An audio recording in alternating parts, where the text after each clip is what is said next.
what happened in the first half of the Chinese Grand Prix weekend.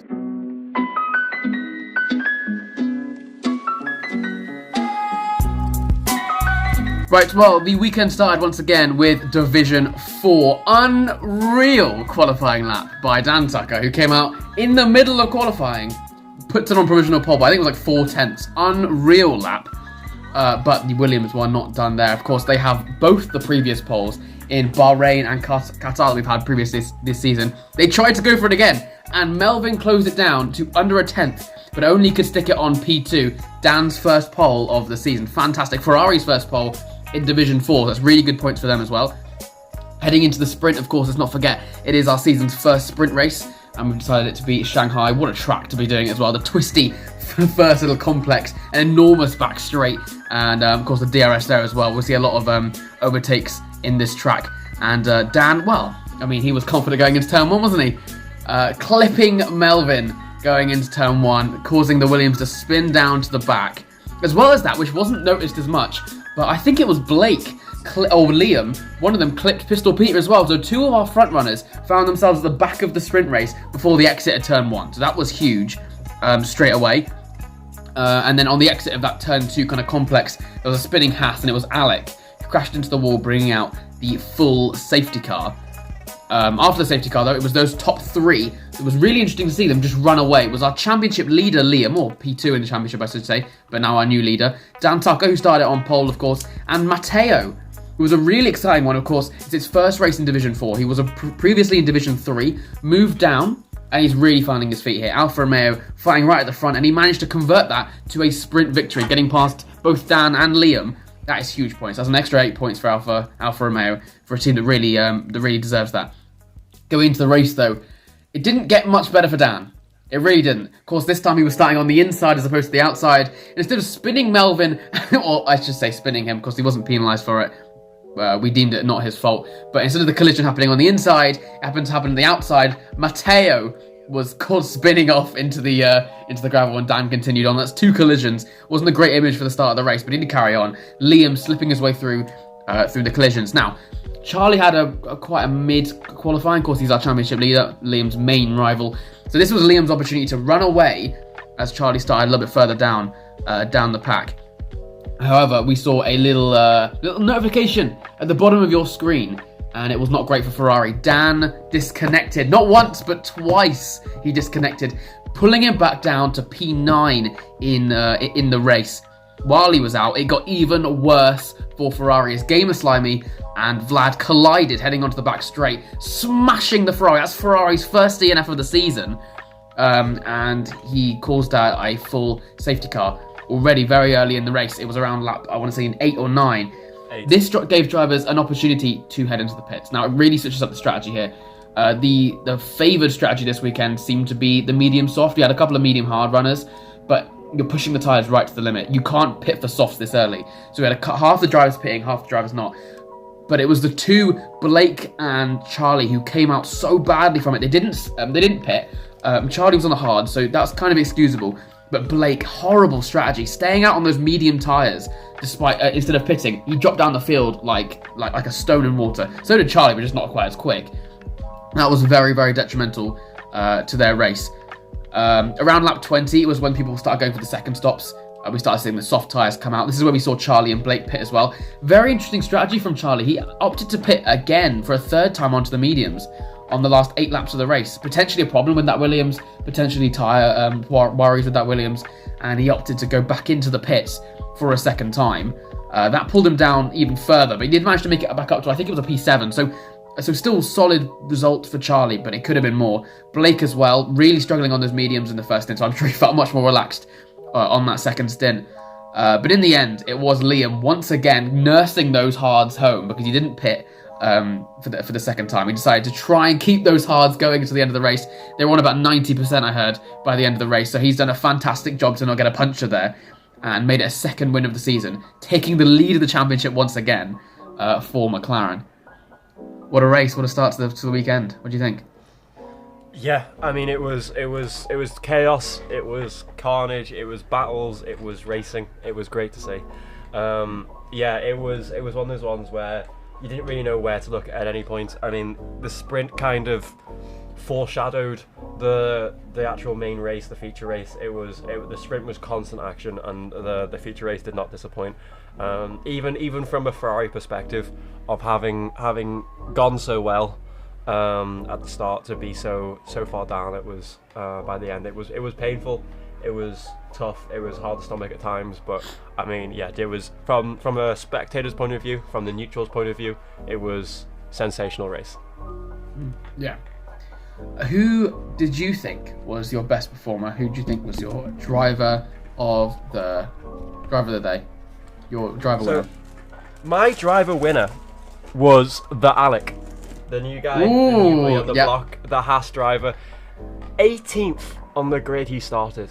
From a very poor sprint from the man. Very poor sprint from the man. Where did he qualify? He crashed out. He was the only DNF. Qualified 11th. Yeah. One of 2 DNFs in the sprint. Him and Sigma Grey. Alec, the Alec kind of was the bottom of the sprint. 18th on the grid. P2 in the race. I mean, what a way to introduce yourself to the league and to the division. A new boy on the block, not one where any of us, the owners, the staff are familiar with, but he came through sensationally. It was a fantastic performance, and it clearly meant so much to him. That was something else I noticed, is that in the race after, he was ecstatic with his performance, and he should have been.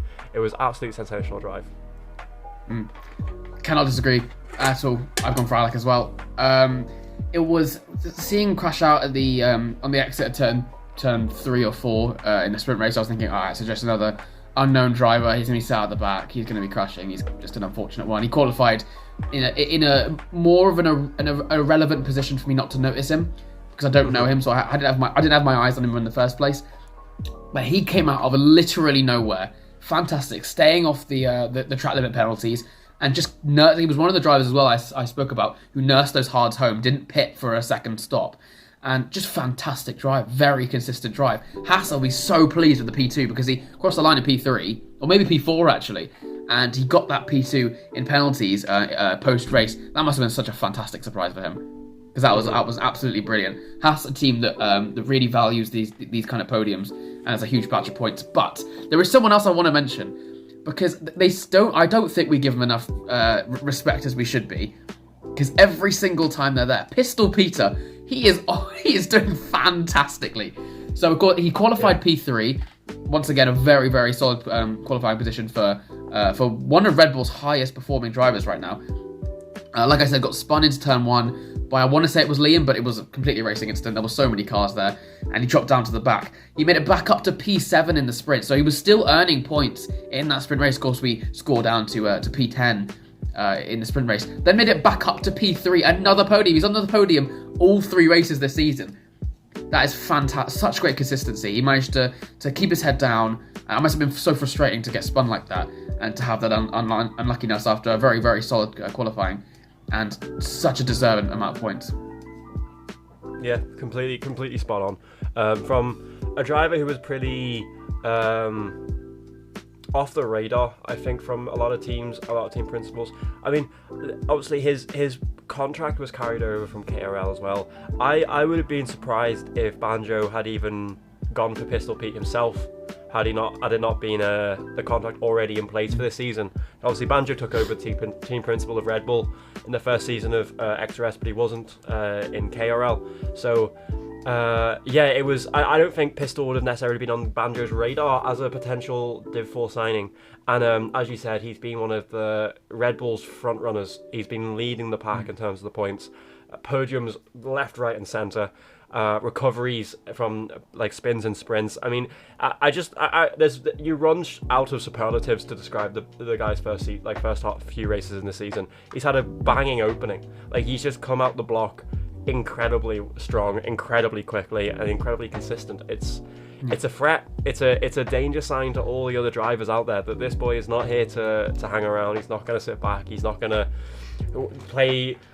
settle for a P7, settle for P6. No, he's pushing for podiums every race. And if other people don't start being a bit wiser to him, I think he's going to get them every race at the current rate. He's done it so far, and no one seems to be able to stop him yet. So someone's going to have to work out an answer to keep him behind, because otherwise he's just going to be on there every time at this rate. Yeah, completely agree. Who is your, going on to the more negative side, your driver loser? I think I know who you're going to put, because I think I've got the same person. This one's... I think you've gotten someone different than I have, but I think both of them... I think they're teammates. I knew it. It pains me to say, it really does. And I'm gonna get a DM about this. I'm sure he's gonna be upset. But I've gone for Dan as my loser.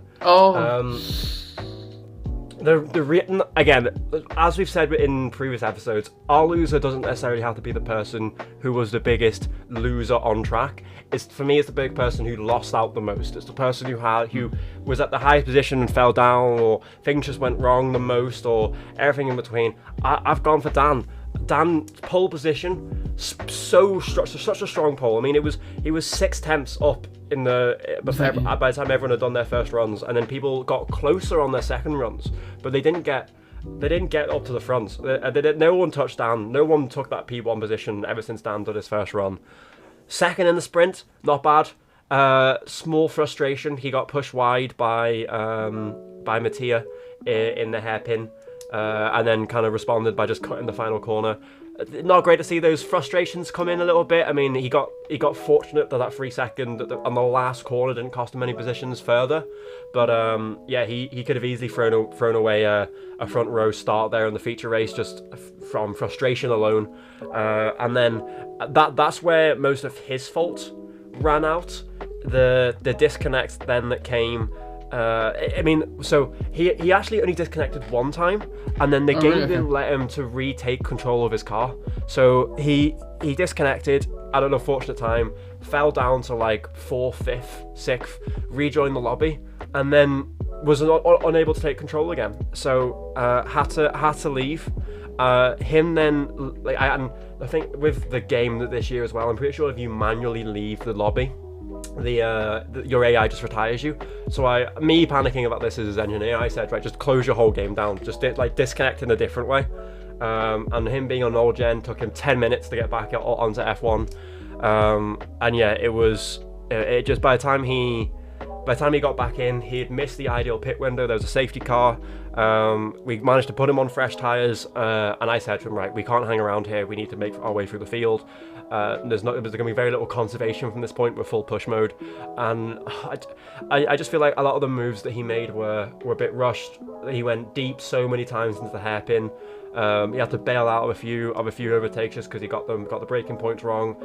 It was uncharacteristically rushed. It was uncharacteristically panicky from Dan. It's just someone who I, from my experience with him all last season in KRL and this season so far in XRS, I know him quite well at this point. He's a cool, calm, collective driver. He doesn't get hot-headed. He doesn't throw away big positions from bad headspaces. But this weekend just seemed to rattle him a bit more than I've seen from him in any sort of situation before. I think part of it being the fact that he had so much pace in the early start of the weekend. Like when you qualify on the front, there's something in your brain that just tells you, I'm the quickest person here. There's no reason I can't win this race. And I think when second in the sprint and then 8th in the end in the feature race, yeah, it bugs you when you're not doing as well as you think you can. And Dan just lost out the most for me. He was the one who fell the most from glory. Just heartbreaking result from his perspective and from Ferrari's perspective. Yeah, I've gone for Dan as well. Okay. I thought you would have gone Vlad, to be honest. I thought you would have gone Vlad. I thought, yeah. It pains me to say he's a very good friend of mine, and it's not even like, obviously, yeah, like, exactly like you said, you got it completely spot on. Starting that high up with a fantastic first lap, in your head you're going in like, well, I'm 6 tenths quicker than everyone else. I've got the numbers right in front of me, I've got the stats right in front of me. He always seems like a very calm driver. See in Bahrain, for a good example, was a good 5 seconds ahead of everybody else. No mistakes, looked very, very consistent up at the front. The second he started fighting with people, it gets worrying, because Liam, Charlie, Vlad, these guys aren't no joke. They aren't a joke, you know what I mean? They're there to beat you. And I think like for example, having 2 incidents in turn 1, I shouldn't say he spun Melvin, because it was considered NFA. But like you said in the previous podcast, every incident is at least 2% your fault. He could have been somewhere else. He could have moved across. His line on Matteo was criminal. So I'm surprised that wasn't a penalty, to be honest, but I'm sure there was the reasons why it wasn't. But to spin 2 people into turn 1 on separate occasions. Yeah. So like, even like you said, I didn't watch his race on his like kind of comeback back up. But but like you said, it was a bit messy. It just was. It was like nothing really stuck. Like every move that he made, even the successful ones, were scrappy. There was no just clean one and done up the inside, get it done, blow past the driver and never see them again. There was none of that. And we'll not say caused crashes in turn 1, but to be involved in 2 instances in turn 1 on the first lap of both the sprint and the feature is just it's not concerning as such in terms of a driver's standard, but it's not great foreshadowing, I don't think. That you're like I mean, like I said, it was as well with the mentality of being on pole. You do have the ego as well of I should be winning this race, and maybe there was just a bit of stubbornness even from his lines of I'll push these drivers to the limits of what I'm allowed to. Obviously both were but the stewards deemed both instances not Dan's fault. But yeah, there was no doubt that in both of them he gave both drivers very little room, very little spare. There was it was on the limits, legal but on the limits, and I think that was a reflection of Dan's mentality after getting that pole position of this is my race to win, and damn anyone who tries to get in my way. Exactly. Moving on to our team winner. Who have you put for your team winner? Which is actually it's a nice place to be actually in this league, because team winner was always the most difficult one. Team winner and team loser, because the pack is so nice and close, so even. Yeah. That you never often have 2 teammates so close to each other. But go on, who have you put? Well, again with as with previous races, especially in Div 4, the pack spread. I mean, McLaren, Haas, Red Bull podium, and then Alfa Romeo, Williams, McLaren, Williams, Ferrari, Tauri, Alfa Romeo to the top 10. Like it's just such an even pack spread. I have gone though for McLaren. I think Liam being there as always, winning the race, 3rd in the sprint. There's not much you can criticise there. And Blake, I mean, 13th in the sprint. I don't know where he qualified. I'll check now, actually. He disconnected in the race, I think. In the sprint race, I should say. So it was almost a comeback. It was a comeback drive in the feature. Yeah, qualified 7th, down to 13th in the sprint. So recovery and a half from him. Fastest lap as well. So snuck it in there. P6 in the race. A great recovery again from Blake. That I've noticed that for a few times now, that Blake is he's really starting to find consistency on his new inputs on his wheel. Very encouraging to see. I look forward to seeing him hopefully pushing the front and pushing the boundary of Div 4 and knocking on the door for Div 3 at the end of the season. But great to see from him. I felt that big points from McLaren. Liam winning, Blake's 6th, fastest lap, good points in the sprints. It was just for me. McLaren just had the best overall weekend. I've gone for Haas for McLaren as well.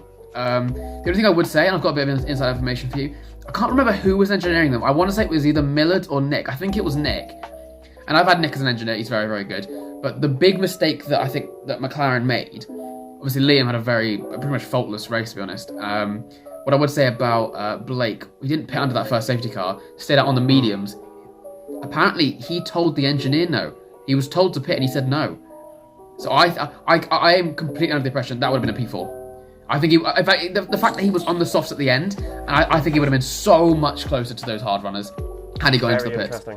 Very, very interesting indeed. Yeah, no, that's salient. That's very interesting. He's got a good personality. He's clearly he likes to be, the in-charge driver. It's probably not the most comforting thing to think that he is not a second driver, but he's definitely not equaling up to what Liam's doing right now in his first 3 races. To take control of the strategy, and I'm not going to say get it wrong, because you never know, but the fact that what everyone else did worked better makes you think that. So I'll say they're the team winner because it's a good stack of points, but I think it definitely could have been more. Who is your team loser? My team loser, actually, I'll go first. You go first. There's always a glimmer of hope. It's the team that has the best qualifying and then sucks in the race, Alfa Romeo. A little fact for you, everybody, and Raven knows this. Every single team, so you see on the app, you have the gained positions. wherever you qualify, if you gain a position, if you start 8th, finish 7th, that's 1 gain position, right?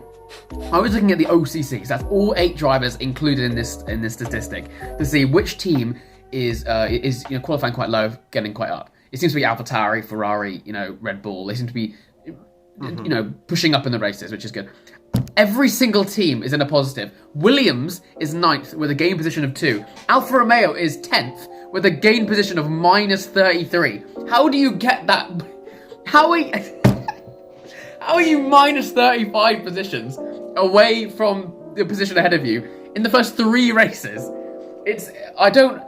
Something is going on with Alfa Romeo that makes them have absolutely unreal qualifying. You saw Ziagli and Alfie are always at the front. You see Matteo and, of course, their new signing, Breezy, which I'll talk about today.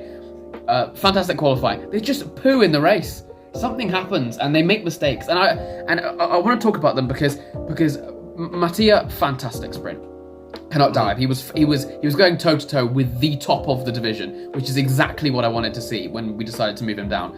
Because he's not a slow driver. He was potentially struggling in Division 3, but to see him go down and straight away switched on. He was on the top boys. Fantastic to see. He was battling with Liam and Dan. Of course, he got spun in the sprint, but never made it back up again. And I think that it's I can't say it was a bad comeback drive, because the fact that you have to do a comeback drive is difficult already. But when we've seen it happen before, literally 10 minutes ago in a sprint, you'd think that a driver like Matteo would be able to do that. The other one, Breezy, again, I can't fault his sprint. He's very new to league racing, as we know, and for him to get a seat after his, in my opinion, very, very solid drive in Qatar, minus the fuel loss, he deserved that seat in Alfa Romeo 100%. Again, just dropped back in the race. I don't remember if actually anything happened, but he had a fairly solid sprint. I think it was up near the front, and it was lovely to see both Alfa Romeos at the front just drop back again. And I don't understand how it's one team who is always doing this. You know what I mean? There's 10 teams, but it's one that always seems to really struggle in the race. So it's something for Dodo to consider. But Alfa Romeo, 100% team loser. That's fair. That's fair. I've gone Alpine. 0 points. Oh no, I think 2 points from the whole weekend. Just yeah. I mean, it's underwhelming, isn't it?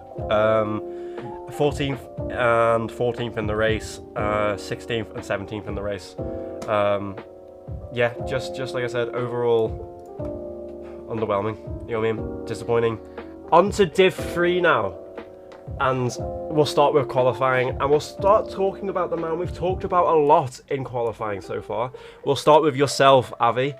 Cheers, dude. A poor one today in the wet. Appreciate it.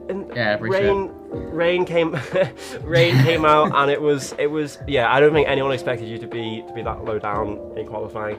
But Millard pole position. He took advantage of you not being there. There was a gap in the forest, and he took it, flew himself through it, and stuck himself in pole position into the sprint race.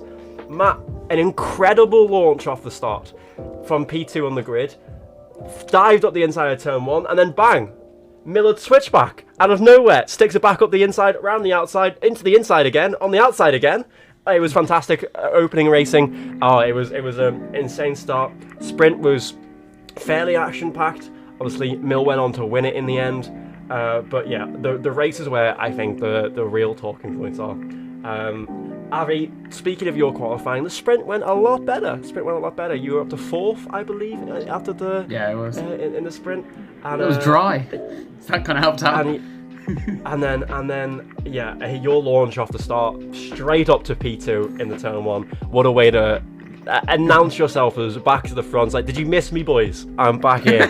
It was it was from a team perspective, great to see. From entertainment value, great to see.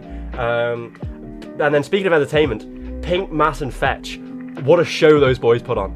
I mean, they're constantly at each other's necks. It was so exciting to watch. I know, obviously, Avi, you yourself were further up the front trying to deal with Millard and all. Behind you, there was a war going on, bro. There was a war going on. It was it was sick to see. And then, of course, the strategy splits coming out of different drivers choosing different things. Obviously, Avi, we went for the undercut on the hards. Worked out initially. Mill, however, he went so long on those mediums. I have no idea how he how he was able to stretch those tyres for as long as he did with the pace that he maintained while doing so, and then bang onto the softs. I mean, the undercut was very strong. You pulled about 6 seconds on him as when he came out the pits, but yeah, those soft tyres were mighty and mighty quick. He flies up past you again. I mean, you did so well to hook onto him. I think 2 laps you were on his DRS on the hards, did not let them pull away, but yeah, eventually those soft tyres just kind of they stretched more than we thought they would as well. We anticipated them dying off, and they didn't quite as well. Fantastic strategy from the McLarens. But yeah, Mill, fantastic win, both in the sprint, in the race. A pretty pole position. I mean, not a grand slam in terms of laps led, but in terms of points earned, I think bar the fastest lap, there wasn't anything left on the. Oh, you got the fast lap as well. You did, yeah. So yeah, maximum points from Millard. What a drive! What a weekend! There isn't really much you can say apart from just hats off. I mean, 1-1-1 and fastest lap. What more could you possibly ask for? Yourself as well, P2 in the end in the sprint in the race after P4 in the sprint with a fairly poor qualifying starting 10th. I mean, yeah, what a recovery. What a recovery. Matt's absolutely fantastic consistency again. Just P2 in the sprint, P3 in the race. We can't really ask for much more than that from the driver. But also Glass as well. CGM Glass, P10 in the sprint, 4th in the race. He was another one that I think was it Bahrain or Qatar? He had a similar recovery where he kind of shot up the order. Bahrain, yeah. Yeah, so it's nice to see him doing that again. Nice to know that wasn't just a one-off, or wasn't a speck in the pan. It was a consistent thing. Fetch in his new division, very competitive, fighting tooth and nail with Pink and Matt. Yeah, I think really good action up and down the grid. Apart from the lap 1 incident with Five Wise and his brake seemingly failing to work as he cuts across the turn. Is it 12? I want to say. 11-12. Yeah, turn 11-12. The snail turns before the DRS straight on lap 1. There was a misjudgment, mismanagement of brakes. Whatever happened there, just it was less said the better. But apart from that, an almighty clean race, an absolute war to watch. Fantastic start to finish, and a clinic from Millard, an absolute clinic. Yeah. Very, very good. Driver winner. Do we even need to discuss it? I think it's got to go to one man. It's just going to go to Millard, isn't it? Like you can't get maximum points, including the fastest lap. Like there's literally there wasn't a point left from the weekend that Millard did not extract. Like there's just nothing you can really say apart from like it's just he is, and it's unfortunate that we're going to have to almost gloss over it so quickly. But there's no real.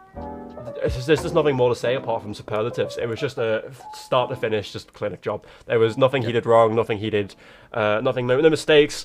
Like I said, max points. What more could you ask? From the team principal as well, leading from the front, leading by example. Like it's just, there's 10 out of 10, stellar job, nothing more you can ask from the man. 10 out of 10 drive.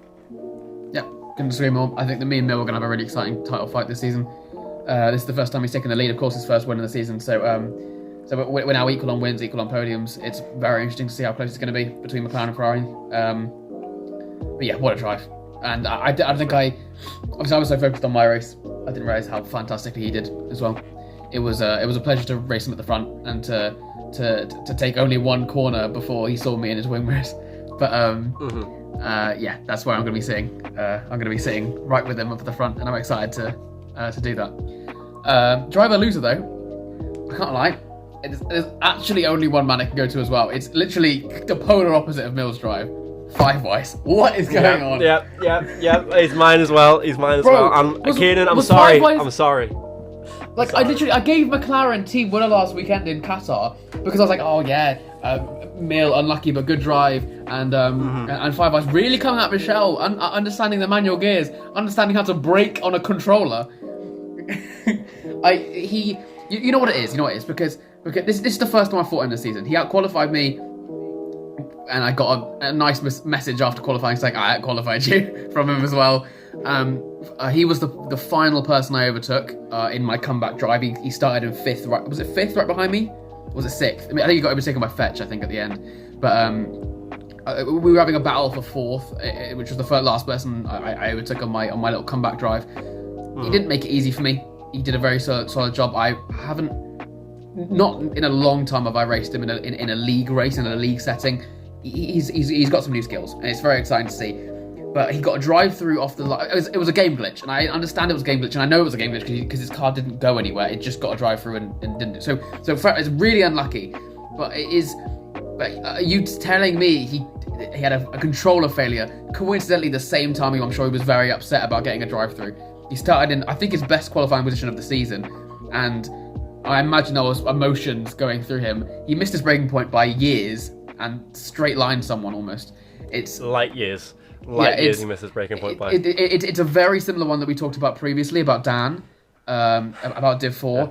It's just letting the emotions get the better of you. Very similar to me in Qatar, letting the emotions get into me, making a mistake like that. And he finished P10 in the race. I mean, P10 sounds okay because you got points, but when every driver finished that scored points, you realise it's not that special. McLaren do take the lead of the constructors. That's very, very much reflective of Mill's drive. I hate to say, but it is. So yeah, that's all I have to say. Yeah, no, I've agreed with you as well. I said, Kieran, I'm sorry, but it just wasn't your weekend, bud. Yeah, it was like as you said. He's wet qualifyings. The guy loves a wet qualifying. He really does. It was so he had a major chance with a good qualifying position to really establish himself in the division, and just wasn't really able to as well as you would expect from him. I mean, even in the race, the fact that he finished behind Bays, who has, I know obviously people will probably question Bays' pace right now, but he's been working on his masters. He's been away from racing. He built his sim rig 10 minutes before the race even started, and hopped in because he was relocating. Even to finish behind Bays, who kind of got collected at the start by Tycho and just kind of like just trundled along on his own pretty much most of the race. It was just disappointing start to finish from 5 wise. Obviously the drive-through not necessarily his fault, but the missing of the braking zone into the 11-12 complex, there isn't much excuse on that. He's got enough experience now without brake assist, without any sort of aid in there, that he just knows those braking points, and it's lap 1. You got to be careful. And it was disappointing to see such a contrasting difference in the teams from the drivers. Who my team winner are very similar to what we've heard previously this season. I've gone for AlphaTauri. Div 3 are in this lovely little spot where we do have a big I shouldn't say a big split between teammates, but more of a big mix between the front runners and the midfield, that there isn't really both drivers always at the front. I think AlphaTauri are the best of the latter, you could say. Matt, once again, another podium, very solid. He's clearly going to be an issue for me, Millard, up at the front of the championship. Jace, P5 and quali, very, very solid. He seemed to enjoy the wet weather. Of course, very unfortunate in the race getting in that incident with 5 wise, but to come back from that and to get some pretty solid points, it's really nice to see. That's what I have to say. Yeah, Tauri, I'm sure they'll be pleased with that. But I think what stuck out to me was Jace's qualifying. That's the best place he's qualified so far this season. So it's good. I'm kind of torn, between two. Tauri for all the same reason you said, and McLaren, just because McLaren to have Millard's drive, but then it's Millard. You know what I mean? It's not McLaren, it's Millard, and for me, it has to be Tauri just on the basis of, I don't know if the team winner can be the team that had a driver winner and the driver loser. I mean, just from McLaren, just such stark differences in the performances from both the drivers. I could argue you could say that about a lot of those teams. See, Matt and Jace, me and Bays. I mean, not to be disrespectful, of course, but there's a big split in between the two drivers. It makes this Constructors' Championship very, very interesting. It does. And but I think Tauri, again, just being the only team there to be consistently in the top 10, I think. Tauri for me. Fair enough. Going on to team loser, this is almost reflective of another driver loser, but I put it as a team loser because it's just just another horrific result. I've gone for Aston Martin. They had one driver on, it was Tycho. Just such a lazy move going into that chicane. While Five Wires was murdering Jace, behind Tycho rear-ended Bays, making it a 4-car incident. 2 incidents all on top of each other on in that chicane. Lap 1, of course. Very lazy, very, very avoidable. And it is... I think my opinions is very changed based on his performance in Qatar, which was a very good drive. I've driven with Tycho for the best part of 2-3 months now in league racing, and there is potential there. He always struggles to seem to find it. Qatar was a really interesting one, but again, ignoring the fuel, that could have been a real good batch of points, and I think he should be proud of himself. But to go from, okay, I'm reserving for a big team here, I've learnt some skills, I've learnt stuff to do, to come back and reserve for Aston Martin, a smaller team where you've got to be a bit more independent. I imagine he didn't have an engineer, and to go back to the old ways, back to the old habits, in a week.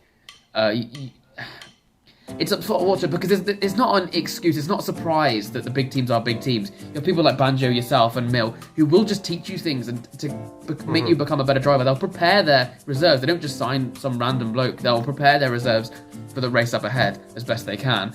And for Tycho to seemingly take absolutely nothing from it is so unfortunate, because he could be such a title contender if he I don't know, took it all in. I don't know. It's just it's unfortunate. The pace is definitely there. The pace is there. The consistency just isn't. I've gone my team loser. I've gone for Alpine as well. Lord, you're not a fan of Alpine this weekend. But yeah, I mean the fact is, people might go wonder, there was nothing to talk about with Alpine. That's the point. There was no cars on the grid. I don't get how a team principal can look at their team at the bottom of the constructors table and then let a race go on with zero chance of any points. Like when you don't field a single car, you're not scoring points on a weekend. Other teams, a team's going to get 25 points. A team's going to get 18 points. A team's going to get 15 points. Like these are points because obviously we scored the top 15. It's so easy to score points. You just need a driver to finish a race pretty much inside the top 15. Maximum of 5 drivers can't score points in a race. To not field anyone, and there was only 13 on the grid. So if they had fielded 2 cars that finished, they were scoring points. And to almost like just discard the potential points like that is testimony to why they're on the bottom of the overall. And I wouldn't be surprised to see Alpine at the bottom of the constructors in Div 4 and Div 3 as well. But in terms of in Div 3 to field no one in a sprint weekend, you're bottom of the table. It's a sprint weekend, and you don't organise 2 drivers, even 2 reserves. You don't organise anyone for a sprint weekend when you're bottom. You're destining yourself to stay at the bottom. Like it's with Div 4 we could talk about misfortune and just lack of pace. This in Div 3 is borderline just not acceptable, really, from the team principal's point of view, because you're like, how can you turn around to Koyi, who's sticking it on front rows and podiums and saying, oh yeah, we're bottom of the overall because I didn't get 2 reserves in for Div 3. Like I don't. You're not going to keep drivers that way. You're going to upset drivers mid-season. You're going to push drivers away. You're not going to encourage drivers to sign. You're setting yourself up for a positive feedback loop of failures and unfortunate mix and lack of success. It's really. It's a major red flag for me that the team who's bottom of the overall, bottom of the division constructors, it has a sprint weekend ahead of them with only 13 drivers entered already, and they're not fielding 2 drivers. That's guaranteed points lost. That's guaranteed points lost. And yeah, there's for me, while I agree on track Aston had the worst performance, the fact that Alpine weren't even on track is worse for me.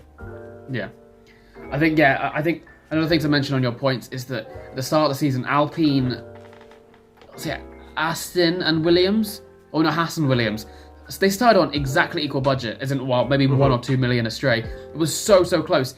And comparing that, look at what Williams are doing.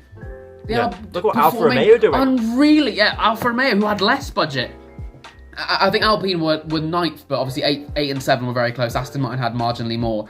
Aston Martin outperforming them generally, which is enough to what you'd expect. Look at what Williams and Alfa Romeo are doing with less budget, and it's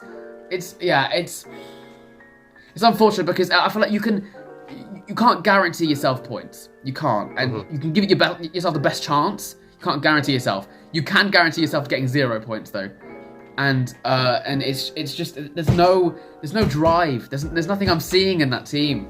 You know what I mean? Like it hasn't been the easiest season for Aston Martin so far. They are a bit of a penalty point merchant right now. They seem to be they struggling on instances and stuff. That's fixable. They've still got drivers on the grid. They've got really good performing drivers. They've got Boom Boy. They've got HA when he's hooking it up. They've got Kine. They've got Benjo. It's just I don't understand how there's fixable stuff there. You can see that the Cajun is working to try and improve that team. I don't see Boldy doing anything. We're heading off to the other side of the world. No, we just come from China. Well, the other side of the world from where we are here filming to down under across to Australia. It is. It's always going to be chaotic there, but this is going to be fantastic. Going to the streets of Melbourne. I'm very much looking forward to it. Div 4 comes first. Will Liam hold on to this championship lead? Where's Charlie going to come from? Is he going to fight back? We're going to find out very soon. Any last words, Raven? Bring on Melbourne. I absolutely love the track. Chaos as me always. too. I can smell the safety car. I can smell the safety car. I can hear the. I think it's the. I want to say it's the Mercedes safety car around Australia. I can hear its engine starting up. I hear the fuel being loaded. It's going to be pulled out. It's going to be pulled out somewhere in the weekend. At least in one of the races. I can't wait. Bring it on. It's going to be a chaos one. I'm an agent of chaos. I love it. I'm here for it. So yeah, join us next week because we're gonna have. If you thought we had lots to talk about this weekend, my golly, Australia's gonna bring something. My golly, get ready for an hour-long podcast on one division. We're gonna have so much to talk about. But yeah, definitely join us for the races. You don't want to miss those. You don't want to miss it. It's only live once. We'll steal the caption. We'll steal the catchphrase from F1 from Sky Sports. It's only live once. Let's not forget though. We're not done with China. Join us tomorrow evening when we get to talk about the other half. There was nothing short of chaos in the other half of China. We've still got 2 more sprints to cover. So join us tomorrow. Then join us on Thursday, of course. 7 p.m. as always. It's the XRS time, 7 p.m. We have owned it now, where we always have content for you guys. And we will see you soon. Bye-bye. See you, Rad.